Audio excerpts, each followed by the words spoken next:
Hello friends, Radhe Radhe. देखिए, एक पिया परदेस जाते हैं, उनकी बीवी कैसे याद कर रही हैं। आप लोग को गीत अच्छा लगेगा तो लाइक शेयर ज़रूर करना, कमेंट करके अपनी राय ज़रूर बताना। जब रेलिया गर्दा उड़ावे तबई सुधी बालम के आवे। जब रेलिया गर्दा उड़ावे तबई सुधी बालम के आवे।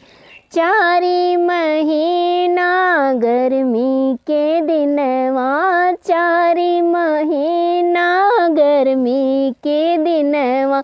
जबे केहू बेनिया डोलावे तबई सुधी बालम के आवे। जबे केहू बेनिया डोलावे तबई सुधी बालम के आवे। जब रेलिया गर्दा उड़ावे तबई सुधी बालम के आवे। ध्यान दीजिएगा, ठंडी आ गई है। चारी महीना ठंडी के दिनवा, चारी महीना ठंडी के दिनवा।